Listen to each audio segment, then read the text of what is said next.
Hi friends, welcome to my channel. आज हम देखेंगे मूंग दाल की खस्ता कचौरियाँ हम किस तरह से घर पर बना सकते हैं, जो खाने में बहुत ही डिलीशियस बनती है। और ये देखिए कितनी खस्ता बनी है, फूली हुई। और ये मूंग दाल की कचौरियाँ भी बहुत डिलीशियस लगती है खाने में। और ये एक व्यूवर्स रिक्वेस्ट भी थी और इसे रमज़ान के लिए मैंने इफ्तार के लिए खास अपलोड किया है, तो आप इसे ज़रूर ट्राई कीजिएगा। और ये मूंग दाल की खस्ता कचौरियाँ बनाने के लिए मैंने मूंग की दाल ली थी 1 कप, जिसे मैंने 2 घंटे पहले से भिगो के रखा हुआ था। और 2 घंटे बाद इसका पूरा पानी मैंने निकाल लिया है और इसे ग्राइंड कर लिया है कुछ सेकंड्स के लिए ग्राइंडर में। और इसका धरधरा पेस्ट बना लिया है। सिर्फ धरधरा हमने पीसना है, फाइन नहीं करना है। हाफ़ टी स्पून ज़ीरा, 1 टीस्पून सौंफ, 1 टीस्पून अक्खा धनिया, और ये आधा इंच का अदरक का टुकड़ा बारीक कटा हुआ, और 1 हरी मिर्च बारीक कटी हुई, 1 टीस्पून कश्मीरी लाल मिर्च पाउडर, हाफ़ टी स्पून गरम मसाला पाउडर, और नमक एज़ पर टेस्ट हम इस्तेमाल कर लेंगे। 3 टेबलस्पून मैंने बेसन ले लिया है और आधा नींबू का रस का इस्तेमाल करेंगे।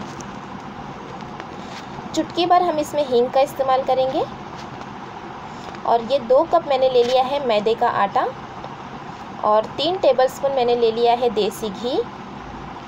अब हम सबसे पहले आटे को तैयार कर लेंगे। उसके लिए मैंने ऐड कर दिया है इसमें नमक, और साथ में हम इसमें ऐड कर देंगे घी।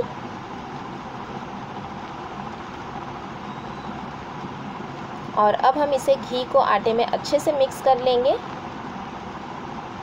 अगर आप चाहते हैं कि मूंग दाल की जो आपकी कचौरी है, वो कोई भी कचौरी हो, वो खस्ता बने, तो आप इस प्रोसेस को ज़रूर ध्यान से कीजिएगा, क्योंकि जब हम इसमें देसी घी मिलाते हैं तभी ये खस्ता बनती है। और इसे आटे में हमें देखिए इस तरह से अच्छे से मिला लेना है कि इस तरह से होने लगेगा। और पूरी तरह से हम घी को जो है वो मैदे में अच्छे से मिक्स कर लेंगे।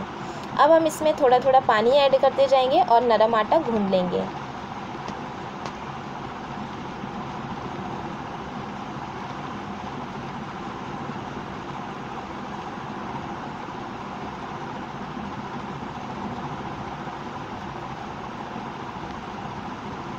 इस तरह से पंच मारते हुए हमें नरम आटा गूंद लेना है।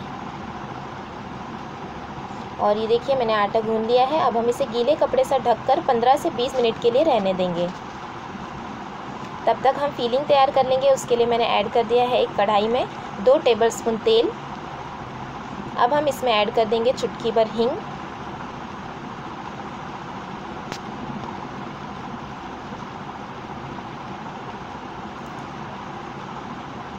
साथ में ऐड कर देंगे अक्खा धनिया, सौंफ और ज़ीरा।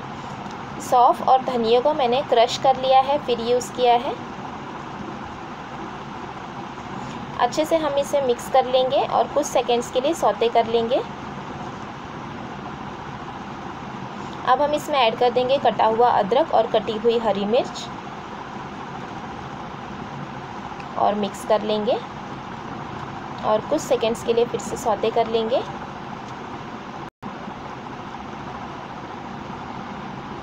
अब हम इसमें ऐड कर देंगे पाउडर मसाले और नमक,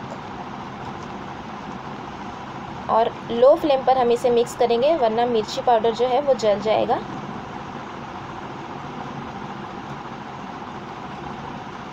बस कुछ सेकंड्स के लिए हमें इसे मिक्स कर लेना है। अब हम इसमें ऐड कर देंगे बेसन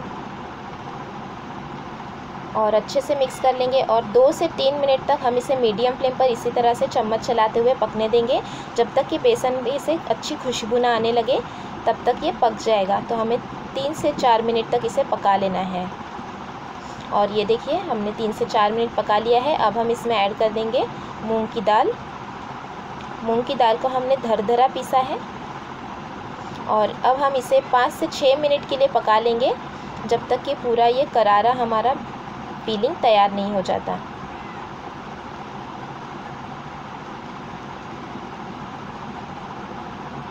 ये देखिए इसे मैंने 6 मिनट तक पकाया है, इसी तरह से चम्मच चलाते हुए।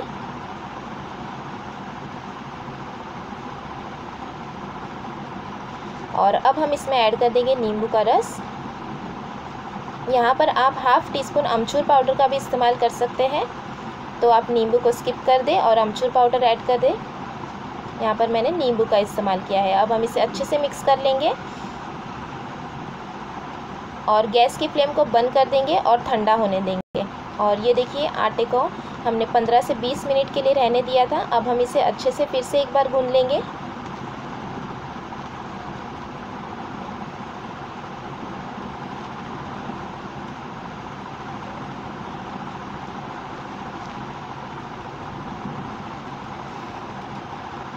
और अब हम इसकी लोइयाँ तैयार कर लेंगे।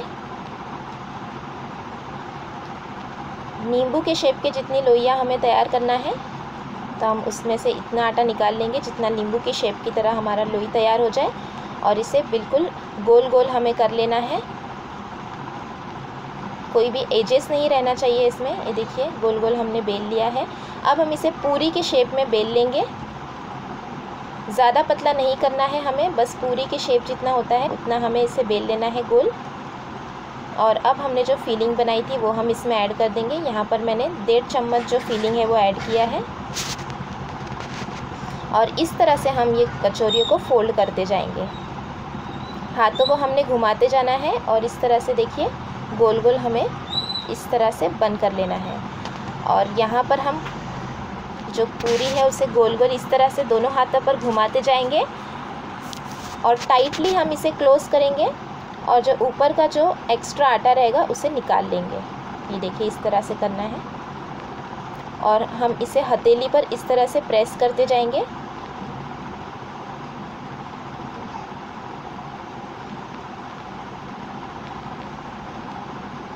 और ये देखिए कचौरी का शेप हमारा रेडी हो गया है। इसमें थोड़ी थोड़ी एयर लगेगी आपको अंदर, तो आप घबराइएगा नहीं।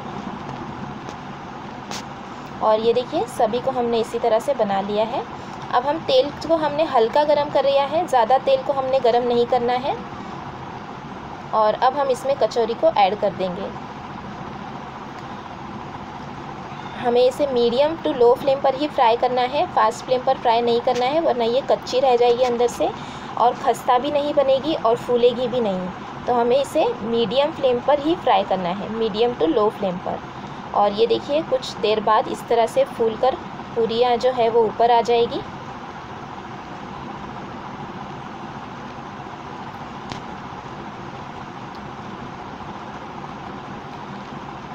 अब हम इसे टर्न कर लेंगे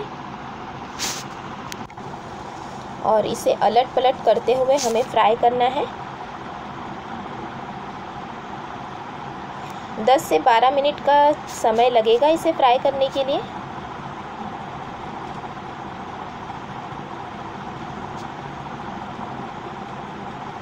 और ये देखिए कचौरियाँ हमारी फूलने लगी हैं।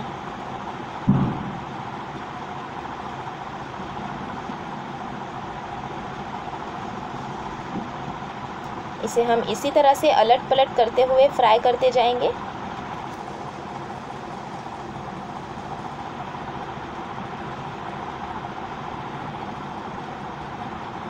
और ये देखिए हमारी कचौरियाँ फूलना स्टार्ट हो गई है। अब हम इसे गोल्डन कलर होने तक दोनों तरफ से हमें इसे फ्राई कर लेना है। ये देखिए इस तरह से,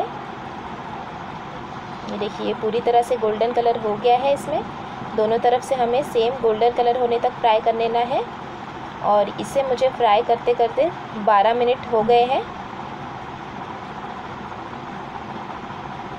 और ये हमारी कचौरियाँ बहुत ही खस्ता बनेगी और फूली फूली रहेगी, क्योंकि हमने इसे मीडियम टू लो फ्लेम पर फ्राई किया है और अच्छी तरह से ये अंदर से पक भी चुकी है।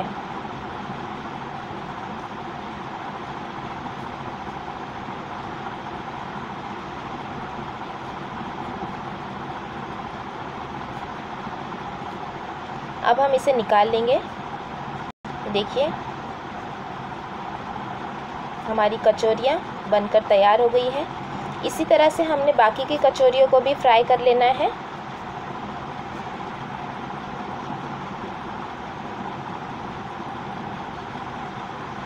और ये देखिए सभी को मैंने फ्राई कर लिया है और सभी हमारी फूली फूली बनी है कचौरियाँ। खस्ता कचौरी बनकर तैयार है। आप इसे आलू के रस्से के साथ या दही या मीठी तीखी चटनी के साथ सर्व कीजिए, बहुत ही डिलीशियस लगती है खाने में। और ये देखिए मैं आपको इसे तोड़कर बता देती हूँ कि ये कितनी अंदर से खस्ता हुई है। और जो हमने मूंग दाल के अंदर बैटर भरा था वो भी बहुत ही डिलीशियस लगता है।